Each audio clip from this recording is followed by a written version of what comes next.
თბილისის სასულიერო აკადემიისა და სემინარის კანონიკური სამართლის კათედრის გამგე დეკანოზი ლონგინოს სუარიშვილის შემოგვიერთდა. მოგესალმებით. მოგესალმებით. მადლობა რომ ხართ ჩვენთან ერთად. მამა ლონგინოს ძალიან საინტერესო თემაზე ვსაუბრობთ. ეს არის ქორწინების საიდუმლო, ჯურისწერის საიდუმლო, რომელიც ვიცით რომ ერთ-ერთი არის 7 საეკლესიო საიდუმლოთაგან. პირველ რიგში ვიდრე ვთქვათ კანონიკურ წინაპირობებზე ვისაუბრებთ ქორწინების საიდუმლოზე, ასევე შევეხებით 60 ქულო სიტყვებს, რომ მამაკაც ქმარი არის ცოლის თავი და ასე შემდეგ, ანუ იმ თემებს, რაც უკავშირდება ქორწინებას, გავიმარტოთ არსი და გაგება, როგორი არის აი ამ საიდუმლოსი, ჯურისწერის საიდუმლოსი ქორწინებისა. დიახ, მოგესალმებით კიდევ ერთხელ დიდი პატივისცემით მივესალმებით ჩვენს მაყურებელს. თემა ფრიად, რა თქმა უნდა, საინტერესოა და ყოველთვის აქტუალური და პრაქტიკულიც. პირველი რაზეც მინდა ყურადღება გავამახვილო, რომ თვითონ პავლე მოციქულის სწავლება ქორწინების და ოჯახის შესახებ, რომელიც ის ადარებს ქრისტესა და ეკლესიის ურთიერთობას, ნამოს რომ საიდუმლოზე დიდარს. და თვითონ აი ამ ტერმინს საიდუმლოზე მინდა ყურადღება გავამახვილო ჩვენი საზოგადოების, რატო ეწოდება ქორწინებას საიდუმლო. ზოგადად ჩვენ ესეთი წარმოდგენა გვაქვს, რომ საიდუმლო თითქოს ეწოდება იმის საფუძველზე, რომ ხდება ჯურისწერა, რომ თვითონ ასე ვთქვათ რიტუალს უწოდებთ საიდუმლოს. ესეთი ასე ვთქვათ მიდგომა გვაქვს. რეალურად საიდუმლო ეწოდება არა თვითონ ჯურისწერის ცერემონიალს და აი ამ მსახურებას, იმიტომ რომ პავლე მოციქული როცა საუბრობს ამაზე, მაშინ ესეთი ცერემონიალი როგორც ასეთი ჯერ კიდევ არ იყო ეკლესიაში დადგენილი. არადა საუბრობს ამ ურთიერთობაზე როგორც საიდუმლოზე.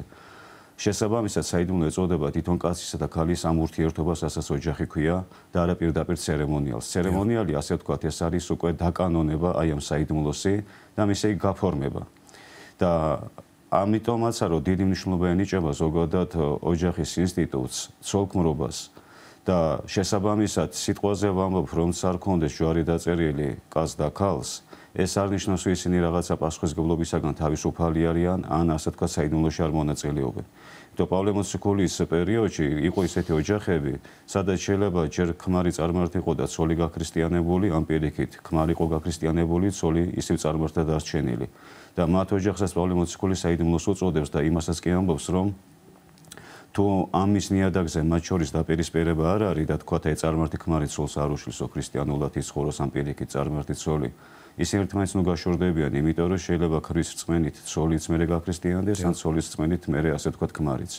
საბოლოო ჯამში იმის თქმა მინდა, რომ ეს დიდი პასუხისმგებლობაა, დიდი მართლაც ურთიერთობა ორ ადამიანს შორის. შეიძლება ითქვას, რომ იმ ურთიერთობებს შორის, რაც ადამიანებს შორის ყალიბდება, თქვათ მეგობრული, თქვათ შრომითი ან სხვა რაღაცა ესე თქვათ ურთიერთობა, რამაც შეიძლება განაპირობას მათი ახლო ყოფნა, ცოლქმრობა ყველაზე აღმატებულია. იმიტომაც იყო, რომ ჯერ კიდევ წარმართულ ეპოქაშიც კი, აი წარმართულ სამართალშიც, აი რომის სამართალი რო ავიღოთ, ხო ეხლა იმათ ესე ქრისტიანობასთან შეხება არ ქონდათ, მაგრამ ცოლქმრობა ეს ითვლებოდა ორი ადამიანის ისეთ ურთიერთობად, რომელიც შეუძლებელი იყო რაღაც ვადებით გაფორმებული იყო, როგორც სხვა ხელშეკრულებები. ეს იყო ისეთი ხელშეკრულება იურიდიული კუთხით, რომელიც მუდმივად უნდა გაგრძელებულიყო, ვიდრე ისინი ცოცხლები იყვნენ. იდეაში ყოველთვის ეს იყო ჩადებული. დიახ, მამა ლონგინო, ძალიან საინტერესო საკითხს შეეხეთ. ის რომ თქვა ჯურისწერის გარეშეც თუ კი ოჯახი ერთად ცხოვრობს და მამაკაცი და ქალი და ანუ ცოლ-ქმარი არიან, მათ აქვთ გარკვეული პასუხისმგებლობა კი არა და დიდი პასუხისმგებლობა უკვე უფლის წინაშე, იმიტომ რომ აი კომუნისტურ პერიოდში ჩვენთან ხომ საქართველოში ძალიან ბევრი ოჯახი ცხოვრობდა ჯვარდაუწერლად და ნუ შემდგომ ახლა ამ პერიოდში უკვე იწერენ ჯვარს გარკვეული მათგანი, მაგრამ ზოგმა ვერც მოასწრო, შეიძლება ისე გარდაიცვალა. ანუ ეს ოჯახები ითვლება ქორწინების საიდუმლოში მყოფ ოჯახებად, ხო? აი ეს წყვილები ითვლებიან. დიახ, ძალიან საინტერესო კითხვა დასვი ელისაბედ, ეს ბევრ ადამიანს აწუხებს და მე მინდა ძალიან მოკლედ დავკაფიოთ ეს აზრი დავაფიქსირო ეკლესიის აზრი, რომ რა თქმა უნდა ისინი ცოლ-ქმარი არიან. ჯურისწერა არ წარმოადგენს ასე თქვათ ქორწინების ლეგალიზების გზას. ჯურისწერა ეს არის უკვე იმ ორი ადამიანის საეკლესიო წესით კურთხევა, ვინც საეკლესიო არსითაც იაზრებს ამ პასუხისმგებლობას. და უკვე სამართო მადლითაც ხდება მათი ერთობის კურთხევა, დამტკიცება და მეორეს მხრივ უხეშად რო ვთქვათ, ანუ ეკლესიაც ადასტურებს, რომ მათ ურთიერთობაში არაფერი ხელშემშლელი არ არის ზნეობრივი და ეკლესიაც ასე ვთქვათ ნებართვას აძლევს, რომ მათ ეს ცოლ-ქმრული ურთიერთობა გაწიონ. წინააღმდეგ იმიტომ ვამბობ, რომ ეკლესიას არასდროს არ უარყვია ის ურთიერთობები, რომელიც ვთქვათ ჯვარდაუწერელი წყვილი იყო. კიდევ ერთხელ მინდა ხაზზე გავუსვა, პავლე მოციქულის დროს პირდაპირ ესეთი ცერემონიალი არ არსებობდა. რა თქმა უნდა, რელიგიური ნიშნი სხვადასხვა რელიგიებშიც ქორწინება ისეთი მნიშვნელობის იყო, რომ რელიგიური რიტუალების ნახლებით ხდებოდა კაცისა და ქალის შეერთება ნებისმიერ რელიგიაში. მაგრამ პავლე მოციქულის დროსაც ხო ეს იყო აღიარებული ეკლესიის მიერ. ეს ხდება წარმართული ოჯახი ყოფილიყო ან სახელმწიფო რეესტრით, ასე თქვა, დაქორწინებული ადამიანები. მათ ეკლესია არ თვლიდა, რომ ესენი ან მრუშობაში არიან, ან უკანონო მათი ქორწინება და ასე შემდეგ. ეს არასწორი სტერეოტიპია საერთოდ გავრცელებული საზოგადოებაში. ამიტომ ის თაობა, ვინც თქვა ჯვრისწერის გარეშე გარდაიცვალა, ისეთ ეპოქაში დაიბადა, რომ ეს არ ესმოდა. არ უნდა ვიფიქროთ, რომ ისინი რაღაც სასჯელის ქვეშ არიან, ან მათი ქორწინება არ იყო კანონიერი. არავითარ შემთხვევაში ეს არასწორი აზრია. მამალონგიოს აი საუბრის დასაწყისში კანონიკური წინაპირობა ხსენა ელისაბედმა და ამაზე რომ ვისაუბროთ. რა არის ქორწინების კანონიკური წინაპირობები, რომელიც უნდა გაითვალისწინოს ქორწინების მომენტში წყვილმა და ასევე მთელი ცხოვრების განმავლობაში თანაცხოვრების დროს. დიახ, ეს თემა რატო შევარჩიეთ, რომ ეს რა თქმა უნდა უფრო მეტად იმ ადამიანებს ეხება, ვისაც სურს რომ საეკლესიო წესითაც იქორწინოს. გამომდინარე იქიდან, რომ დღესდღეობით ჩვენ სახელმწიფო კანონებში ქორწინების შესახებ არ გვაქვს ესეთი დაწვრილებითი წინაპირობები, თუ რა წინაპირობებით შეიძლება ადამიანი იქორწინოს. შეიძლება ითქვას, რომ ძალიან ღია ეს სივრცე. ამას თავის მიზეზები სამოქალაქო ქორწინებას გულისხმობ. ეს თავის მიზეზები გააჩნია ამას. მაგრამ ეკლესიას დარჩა თავისი ასე თქვათ რეგულაციები, კანონიკური წინაპირობები, რომელიც თქვათ მე ახლა ძირითად წინაპირობებზე მინდა ყურადღება გავამახვილო და არა ესე თქვათ დაწვრილებით ყველაზე, რომ თქვათ თუ ადამიანს ქრისტიანული წესით სურს ქორწინება, ანუ ჯვრისწერა, რა უნდა გაითვალისწინოს მან ესეთ დროს. მიუხედავად იმისა, რომ შეიძლება სახელმწიფო კანონი ამას არ სთხოვს. პირველი რაც არის აი საეკლესიო კანონიკაში გასათვალისწინებელი, საიდუმლოზე უკვე ვისაუბრეთ, ეს არის ამ ორი ადამიანის თავისუფალი ნება. რატო ესეთი ყურადღება გამახვილებული? რომ რა თქმა უნდა, მშობელი ან მეურვე, ვინც ასე თქვათ ხელმძღვანელობს ამ ადამიანის ცხოვრებას, მისი აზრი და მისი მზრუნველობა გასათვალისწინებელია, მაგრამ ცოლქმრობა არის ეს უკვე ისეთი პასუხისმგებლობა, რომელიც გადასაწყვეტია იმ ორი ადამიანის მიერ, რომელიც უღლდება. შესაბამისად, საეკლესიო სამართლის სწავლება როგორია, რომ მშობელიც კი, რომელიც ყველაზე უფლებამოსილია თავის შვილზე, მანაც თუნდაც ფსიქოლოგიური ზემოქმედება არ უნდა იქონიოს თავისი შვილის არჩევანზე. შეიძლება რჩევა მისცეს, მიმართულება მისცეს, დარიგება მისცეს, მაგრამ გადაწყვეტილის მიმღები უნდა იყოს თვითონ უშუალოდ ის ადამიანი და არა მშობელი. ამიტომ მშობლების უხეში ჩარევაც კი ერთგვარ დანაშაულად ითვლება საეკლესიო კანონიკით, როცა ისინი აი უხეშად აძლევენ მკაცრად მიმართულებას, ვიზე იქორწინოს, გინ გოგომ, გინ ბიჭმა. ეს ყოველთვის ასე იყო, მამალონგიო? ყოველთვის ასე იყო, აბსოლუტურად.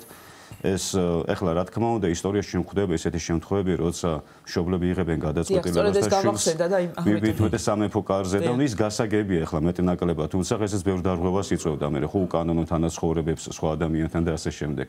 მაგრამ ეკლესიაში ყოველთვის დაფასებულია თავისუფალი ნება და რატო? არა მარტო ქორწინებაში, ისედაც. ეფესოს კრების მერვე კანონში ესე წერია, რომ ქრისტემ თავისი სისხლით მისცა ადამიანს თავისუფლება. და ეკლესია არის ერთადერთი თუ არა ერთ-ერთი პირველი, ვინც ადამიანში ღვთისგან ბოძებულ აი ამ თვისებას იცავს, თავისუფალ ნებელობას.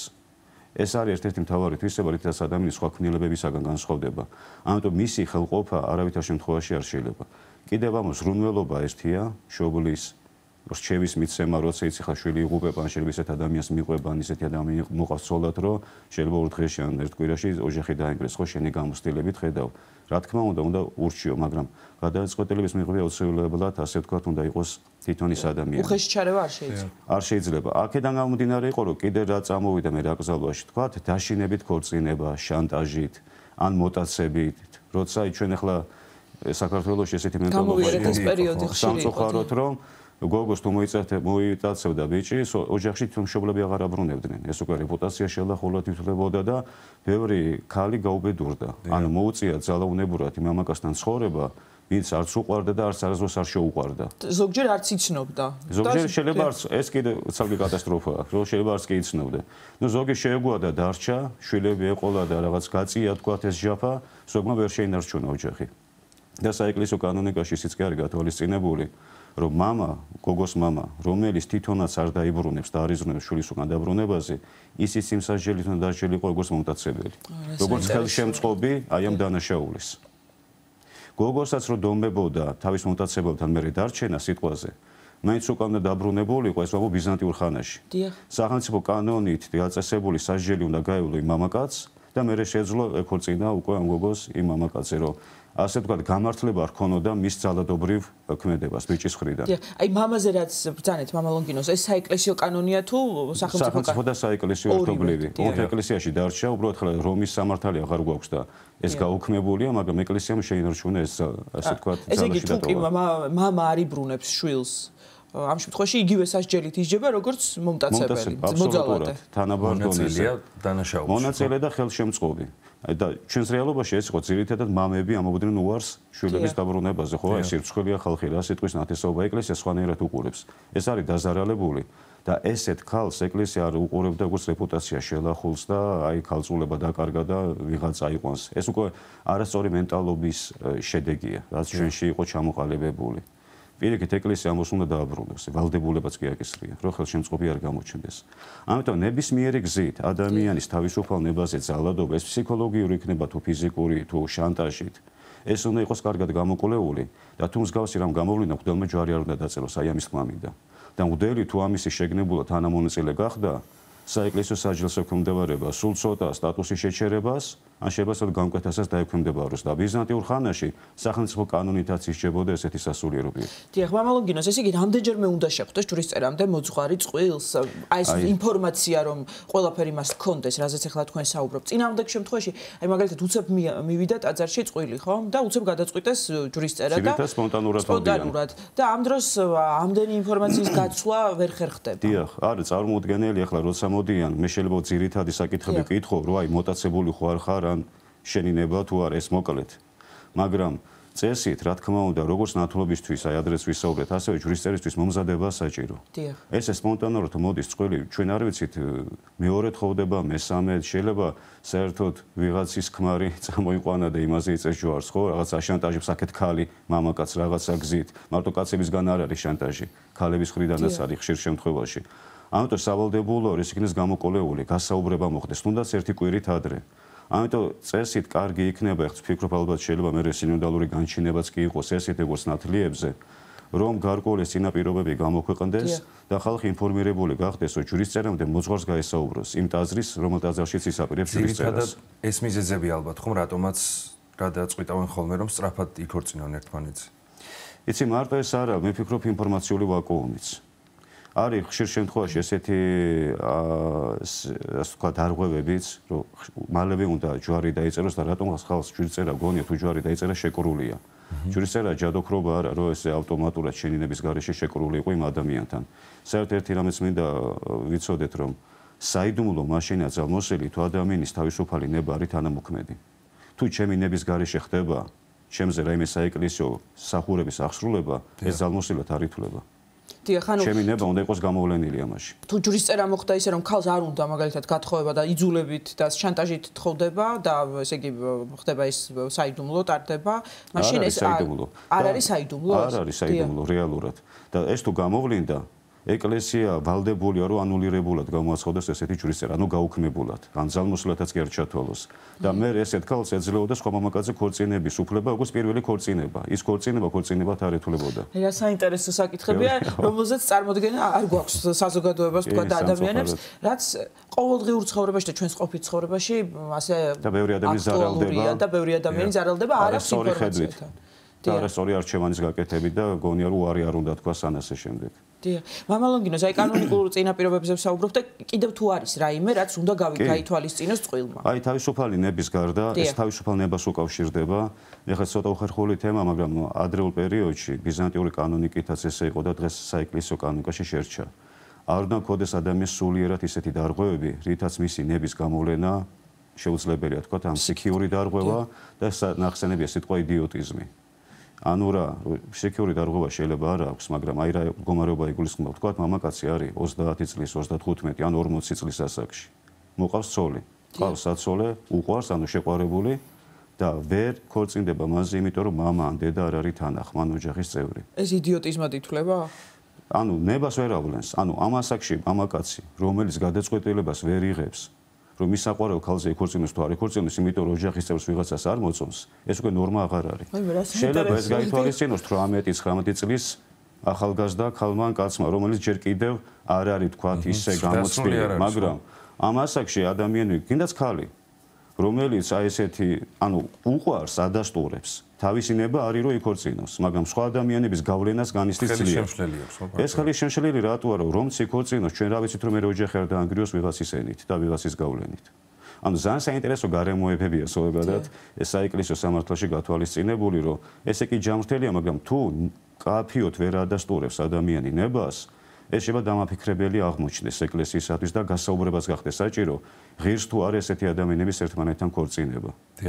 უბრალოდ ახლა ფსიქიურ დარღვევასო ვამბობ, ადრე კანონით აკრძალულიყო და ჯვრისწერა არ ხდებოდა ესეთი ადამიანების და არც სახელმწიფო კანონით რეგისტრაცია. ოფიციალურად ღიად ხდებოდა მათი ქორწინება ჰაერზე. დაშვებული იყო ყოველგვარი ოფიციალური რეგისტრაციის გარეშე. დღეს როგორ ახლა კანონი ამას არ აკრძალავს სახელმწიფო კანონი, არ გვაქვს ესეთი ჩანაწერი. ნუ ეკლესიაში შეიძლება ესეთი ადამიანების ჯვრისწერა მოხდეს მეურვის პასუხისმგებლობის ქვეშ. ან მშობლის, ან სხვა ადამიანის. ესე იგი, მამა ლონგინოს რაღაცნაირად სტერეოტიპი იყო, თუ შეიძლება ახლაც არის საზოგადოებაში, რომ თითქოს ქალი დაჩაგრულ პოზიციაშია ჩვენს რელიგიაში, ნუ რაც რა თქმა უნდა არ არის სწორი, მაგრამ იქიდან გამომდინარე, რაც ახლა თქვენ ისაუბრეთ, ყველაფერი პირიქით, ქალბატონების მხარეს არის, ესე გამოდის უფრო მეტად. ძალიან კარგი რამაზე გაკეთე აქცენტი. ქრისტიანობა იყო პირველი, რომელმაც ქალის უფლებები გაზარდა. რომის იმპერიაში ძალიან დაკნინებული იყო ქალის უფლება. თუნდაც ქორწინების საკითხში, განქორწინების საკითხში. აი მაგალითად ღალატის შემთხვევაში კაცს შეეძლო ცოლი სასიკვდილოთაც გაეწირა, ანუ სიკვდილი დასჯა მოეთხოვა კანონის მიერ. ქალს არ შეეძლო იგივე საჩივარი შეეტანა ქმარზე თუ ის უღალატებდა. კაცს შეეძლო ყოველგვარ მიზეზ გარეშე გაყროდა თავის ცოლს, ცოლს არ შეეძლო ესე თავისუფლად გაყროდა ქმარს, თუ ქმარს ამისი ნება არ ექნებოდა. და ძალიან დაკნინებული იყო ქალის უფლებები. და პირველად ქრისტიანობამ გაათანაბრა შეიძლება ითქვას ქალის და მამაკაცის უფლებები. რა თქმა უნდა ფუნქციური სხვაობა შემოიტანა და კაფიოდ განსაზღვრულია, მაგრამ პიროვნულ დონეზე და იურიდიულ დონეზე პირველი ეკლესია იყო, რომელიც იქადაგო ორივეს თანასწორობა. არც მამაკაცება, არც დედაკაცება პავლე მოციქული რო ამბობს და იგივე გაყრის შემთხვევაშიც მაცხვარი ამბობს, რომ ერთადერთი მრუშობა ან ღალატია ერთ-ერთი საპატიო მიზეზი, როცა შეიძლება ცოლ-ქმარი გაეყაროს. იქ არ ამბობს, რომ მარტო მამაკაცს აქვს ამ შემთხვევაში უფლება და ქალს არა. ორივე ზიანობს. ამ დროს რომის სამართლით კაცს შეეძლო თამამად გაყრო და ღალატის შემთხვევაში და ქალს ესე ადვილად არ შეეძლო. მაგრამ ქრისტიანობამ შეცვალა ეს მეთოდი. ქრისტიანობამ მისცა ამისი ნებართვა. აპრიორი არ არის გინდა თუ არ გაეყაროს, რა თქმა უნდა თუ პატიება შეუძლია უნდა აპატიოს, მაგრამ ეს მარტო ეხლა უბრალოდ ერთი მაგალითი მოვიყვანით, ძალიან ბევრი ასპექტი ჩანს საეკლესიო სამართალში, სადაც ქალის უფლებები არის გაზრდილი და გათანაბრებული და ეს სტერეოტიპი რომ ეკლესია ჩაგრავს ქალებს, ნუ შეიძლება ცალკეული თუნდაც სასულიერო პირის მხრიდან არასწორი შეფასებებიც გახდეს ამისი მიზეზი ზოგჯერ, ან არასწორი ინტერპრეტაცია, მაგრამ თვითონ ეკლესიას ესეთი სწავლება არ გააჩნია. და პირიქით არის გაზარდა ქალის უფლებები, რასაც ხედავთ აშკარად. კი, და ფაქტებიდან გამომდინარე, რასაც თქვენ საუბრობთ.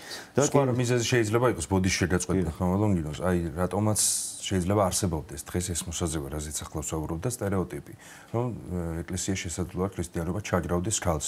სხვა რა მიზეზი შეიძლება იყოს სინამდვილეში, რის გამოც დღესაც შეიძლება იყოს ეს აზრი, ესე ვთქვათ, პოპულარული ხო დღევანდელ რეალობაში. ჩემი წარმოდგენით და ჩემი დაკვირვებით გარკვეული მიზეზი ჩვენი ბრალიც არის, რომ შეიძლება ზოგჯერ ჩვენ იგივე სახარებას ან პავლე მოციქულის სიმსწავლებას ასე ცოტა ხანში შევეხებით, არასწორად განმარტავთ. და არის კიდე თვითონ აი ამა თუ იმ ქვეყანაში არსებული მენტალური დამოკიდებულება, თქვათ ახლა აზიურ ქვეყნებში ვიცით, რომ ქალი უფრო რაღაცა დაქვემდებარებულია მამაკაცს. აი მუსულმანურ ქვეყნებში როგორია კაცი ზის ჩაისვავს, ქალი შრომობს, ხო? ეს ნორმაა მიღებული. ან კაცს შეუძლია რამოდენიმე ცოლი მოიყვანოს და ქალს არ შეუძლია რამოდენიმე ქმარი ყავდეს. ესეც ხო ერთგვარი ის არის დაჩაგვრა. დისკრიმინაცია ქალის, რა თქმა უნდა. მაშინ იმასაც ყავდეს პირობითად. ხო, მაგრამ ნუ არ რომელიმე რატო უნდა ფიქრობ, რომ ჩვენს ქვეყანაში, ნუ საქართველოს თუ ვისაუბრებთ, გარკვეულწილად შეიძლება ვფიქრობ, ეს აზიური გავლენაც არის აი საუკუნეების განმავლობაში დაგროვილი. ეს უკვე ვამუშავა საუკუნიან შუა საუკუნეების მერე. და ჩვენი მხრიდანაც წმინდა წერილს ხშირად არასწორი გაგება, ან არასწორი განმარტება. და რო უღრმავდები, მე ხვდები, რომ ეკლესია აბსოლუტურად სხვანაირად აყენებს ქალის მდგომარეობას. დიახ. მამა ლონგინოს და ცნობილი სიტყვები, რაც ყველას გვესმის ხოლმე ქრისტესისას, რომ ქმარი თავია ცოლისა, სამოციქულო სიტყვების განმარტება, სწორი განმარტება და სწორი გაგება როგორი არის, რომ გითხრათ და აქვე ვისარგებლებთ შემთხვევით და ახლა დაქორწინებული გყავს. გეგის და მარიამს მიულოცავთ დაქორწინებას და ბედნიერებას ვისურვებთ. ღმერთმა მართლა სიმტკიცე მისცეს მათ ოჯახს და ფარველობა ყოველგვარი ბოროტისაგან დაცული გამოდგა. დიდი მადლობა. სამაგალითო ოჯახი. განსაკუთრებული ყურადღებით გისმენთ ამიტომ დღეს. მე მინდოდა კიდე ერთი ორი გამორჩა კანონიკურ წინაპირობაზე და მალევე გადავალ პავლე მოციქულის აი სიტყვებზე. ეს გახლავთ კიდევ ასაკობრივი ცენზი. ასაკობრივი ცენზთან დაკავშირებით მინდა ვთქვა ცალსახად, რომ ეკლესია თვითონ არ ადგენდა ასაკობრივ ცენზს არასდროს, რა ასაკიდან შეიძლება ქორწინება, აქ ყოველთვის მისდევდა სახელმწიფო ცენზს ეკლესია. ანუ თავისი დროს სახელმწიფო რა ასაკობრივ ცენზსაც ადგენს, ეკლესია ვალდებულია ასაკობრივი ცენზზე გაითვალისწინოს. თქვა, ახლა დღეს როცა დადგენილია 18 წლის ასაკიდან არის დაშვებული ქორწინება, ეკლესიამაც ანუ სასოფირმაც უნდა გაითვალისწინოს და 18 წლამდე არ უნდა დაწეროს ჯვარი. თუნდაც მშობლებს ეს უნდოდეთ. ამიტომ ეს არის გასათვალისწინებელი და ზოგადად სამ კატეგორიად იყოფოდა ასაკობრივი ცენზი ადრეულ ეკლესიაში, რომ საწყისი ეტაპი რა ასაკიდან შეიძლება და რა ასაკამდე შეიძლება ესეც იყო. დღეს ეს არ არის. თქვათ მამაკაცზე იყო დაშვებული 70-80 წლამდე, ქალზე 60-დან 70 წლამდე. მე აღარ შეიძლებოდა. ნუ დღეს ეს კანონი ჩახსნილია და 90 წლის კაბატონზე შეუძლია რომ არა 90 არა 60-დან 70-მდე. არა, ახლა ცენზი კიდევ არის ეს შეზღუდვა არა, ეს შეზღუდვა რეალურად ახლა 100 წლისაც რომ მოვიდეს სიტყვაზე, უარს ვერ ეთქვი, იმიტომ აქ სახელმწიფო განსაზღვრავდა და რა შეეხება სხვაობას ქალსა და კაცს შორის. ამაზე საეკლესიო კანონი არ გვაქვს. თქვათ, ქალი რომ უფროსია, თქვათ 20 წლის სიტყვაზე ვამბობ, ან მამაკაცი, ანუ არ არის ამ შემთხვევაში საეკლესიო სწავლება ამ კუთხით არანაირი. სამართლებრივი ნორმა ამაზე არ გვაქვს. ეს შეიძლება იყოს ერთადერთი სუფთა მორალური კუთხით, რომ ღუთელმაშება დარიგება მისცეს, რომ აი მომავალზე გათვალო, რომ 5-10 წლის მერე რამდენად შეიძლება შეეწყვა ადამიანს, რომელსაც თან სამხელა ასაკობრივი სხვაობა გვაქვს, მაგრამ ისე თვითონ ესე პირდაპირ სამართლებრივი რეგულაცია არათუ სახელმწიფო საეკლესიოც არ გაგვაჩნია ამასთან დაკავშირებით. აი სახელმწიფო კანონი იყო თუ არის დღესაც თუ არ ვწდებით, რადგან ასაკს შეეხეთ, მინდა რომ ესეც ვკითხოთ, 16 წლის ასაკის ადამიანს შეუძლია დაქორწინდეს თუ ზრუნველის ან მშობლის ნებართვა არის იმ შემთხვევაში. ეს იყო საეკლესიო შემთხვევაშიც თუ მხოლოდ სახელმწიფო კანონია? არა, ნახეთ როგორ იყო, რომ სახელმწიფო კანონს მისდევდა ყოველთვის ეკლესია, თქვა დავით აღმაშენებლის დროს 12 წელი გვიწერია უკვე, ხო? ტურიზმის კრებაში და ეს მერე იცვლებოდა. უბრალოდ მერე კომუნისტური რეჟიმის მერე ავტოკეფალია რო აღვადგინეთ, იქ ეკლესიამ თვითონ შეიტანა რეგულაცია. მამაკაცზე გვიწერია 16 წელი და ქალზე გვიწერია 15 წლის ასაკიდან ქორწინების დაშვება. მე ვერ ვიტყვი ხლა სახელმწიფო კანონიც იყო ესეთი თუ რა, მაგრამ მაშინ ეკლესიამ შეიტანა. ნუ ეს შეიძლება მაშინ ახლა ეკლესიას და სახელმწიფოს არ ქონდა ესეთი ახლო ურთიერთობა და ამიტომ ეკლესიამ დამოუკიდებლად თავისი რეგულაცია დააწესა. დღესდღეობით სახელმწიფო კანონით ეს მეორედ ის შემთხვევაშიც არ შეიძლება. წინა ხელისუფლების დროს იყო ეს დაშვება, რომ 18 წლამდე იყო აკრძალული, მაგრამ მეურვის შემთხვევაში ან სასამართლოს ნებართვით, ან მშობლების ნებართვით შეიძლებოდა 16 ან 17 წლიდანაც. ეს გაუქმდა. რომ უკვე არც მეურვე და არც მშობელი ვერ იქნება პასუხისმგებელი და 18 წლიდან უნდა მოხდეს ქორწინება. ამიტომ დღეს ეს არის ძალაში დღესდღეობით. და რაც შეეხება 60 ქულას სიტყვებს დია. აი ეს ბმაშია სწორედ ამ ქალის თემასთან, რომ აი ქმარია ისა თავით სოლისა და ამისი აი ერთ-ერთი არის ხოლმე არასწორი ინტერპრეტაცია, რომ კაცი რაღაც უსაზღვრო ბატონობაზე მახულდება ყურადღება ქალთან მიმართებაში. საერთოდ რამის მინდა ყურადღება მივაქციო, რომ უფროსობა, თავობა ან თანამდებობა, ეს სიტყვაც როგორი საინტერესოა, თანამდები, ანუ მოვალეობას ნიშნავს, ვალის აღებას. რომ ადამიანი როცა ხდება რამე თანამდებობის პირი, თქვა დირექტორი ან რა აქვს მნიშვნელოვანი პოზიციას იკავებს. რეალურად ის ხდება არა ვიღაცის პირდაპირ გაგებით ბატონი ან უფროსი, არამედ მოვალეობაში შედის იმ ადამიანების წინაშე, ვინც მისი პასუხისმგებლობის და ზრუნველობის ქვეშ უნდა მოექცეს. ანუ რეალურად მოვალეობა მსახურება. ხო, ანუ შეიძლება უფრო მეტი ტვირთს იღებს, ვიდრე მის ქვემდგომ ადამიანებს გააჩნია. იმიტომაც იყო ადრეულ პერიოდში ეკლესიაშიც და სახელმწიფოშიც არავის არ უნდოდა დიდი თანამდებობის აღება. რომ პასუხისმგებლობა იყო უფრო მეტი ვიდრე პატივი.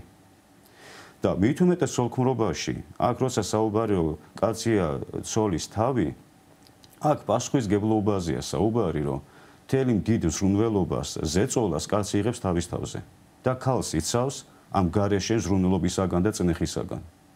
და არა ის, რომ პირდაპირ გაგებით მისი დირექტორი ხდება, მისი თითის მქნეველი.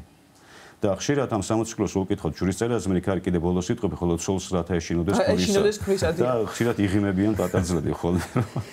ის ადამიანს ეშინოდეს. ესეც რა თქმა უნდა არასწორი გაგება, ანუ პირველი არ შეეხება თავს. ეხლა თუ ამაზე ვამახვილებთ ყურადღებას, რომ კაცია თავი ცოლის, მაშინ მოდი იმაზეც გავამახვილოთ, რომ პავლე მოციქული მე როგორ განმარტავს, რომ როგორც ქრისტემ დაადო თავი ეკლესიისათვის და თავისი თავი გაიღო და სისხლი დაღვარა, ანუ მიანიშნოს, ესე იგი, კაცსაც უნდა შეეძლოს თავისი ცოლისათვის სვერყლად გაიყოს თავისი ცხოვრება. და არის რომ და რა გვხდება ხოლმე რომ ჩვენ შემთხვევაში მარტო ეს ერთი ხარი ესმით რომ თავია ცოლის და პასუხისმგებლობა არა. და ბოდიში ხოლმე არის ესეთი შემთხვევები რომ არანაირ პასუხისმგებლობას არ იღებს კაცი, სულ ცოლის ხრებზე გადადის ოჯახი, შენახვა, ბავშვების მოვლა ყველაფერი და ეს უბრალოდ ბოდიში ამ ტერმინზე ეკაცება. ესე რომ ხოლოს თავობს, ასე ვთქვათ, ხო თუ. რაც ხშირად რა თქმა უნდა შეეძლო დაპირისპირებას იწვევს უპატივცემულობასაც და რაც სამწუხაროდ მე ხდება ოჯახის დანგრევის წინაპირობა. ესაც რა თქმა უნდა არასწორი სტერეოტიპის შეხედულებაა და ბოლოსაც შეიძლება იმას უკვე რომ ცოლს ეშინოდეს ქმრის აქ რა თქმა უნდა შიშზე არა რომ ქმარმა რამე არ დაუშავოს. პირდაპირ მნიშვნელობით არ უნდა გავიგოთ. არა, რა თქმა უნდა აქ საუბარია რაზე. გეშინოდეს იმის რომ რამ ისეთი არ გააკეთო, რითაც შეიძლება შენ მისი სიყვარული დაკარგო. რომ საყვარელი ადამიანი არ დაკარგო. აი ამ შიშზეა საუბარი, რომ რამ ისეთი არ გააკეთოს ქალმა, რითაც შეიძლება თავისი ქმრის სიყვარული დაკარგოს, ან მათ შორის დაშორება გამოიწვიოს და არის რომ მისგან რამე საშიშროება ელოდება. ეს არა ჯანსაღი მიდგომა და დამოკიდებულება. უკავშირდება ყველაფერი, ვთქვათ, პასუხისმგებლობის გაზიარებას, ურთიერთპატივისცემას და აბსოლუტურად. დიახ, და არა, ვთქვათ, რაღაცა რომ ერთი არის ურთიერთზრუნველობას, ურთიერთპასუხისმგებლობას და ერთმანეთისათვის თავდადებას და აი რაც თავარია რომ აღთქმა იდება ქორწინების დროს, რისი აღთქმა? რომ უკვე არიან არა ორნი, არამედ ერთი, როგორც პავლე მოციქული ამბობს და ჯვრისწერის ლოცვაში წერია, რომ ესე იგი ეგოისტურად თავისთვის კი აღარ ცხოვრობენ ისინი. არამედ ერთმანეთის ცხოვრებით. აი ამისთვის უნდა იყოს მზად, რომ ადამიანმა იქორწინოს საბოლოო ჯამში რო ვთქვა. ძალიან დიდი მადლობა მამა ლონგინოს მომბრძანებისთვის, საინტერესო საუბრისთვის და ძალიან მშვიდობებით წარმოდგენისთვის. უღმესი მადლობა, მართლაც ისეთ ძალიან ბევრი საინტერესო ფაქტი შევიტყვეთ და შეიტყვეთ ჩვენმა მაყურებელმა, რაც აქამდე უცნობი იყო ჩვენთვის. თბილისის სასულიერო აკადემიისა და სემინარის კანონიკური სამართლის კათედრის გამგე დეკანოზი ლონგინო სუარიშვილი საუბრობდა სტუდიაში.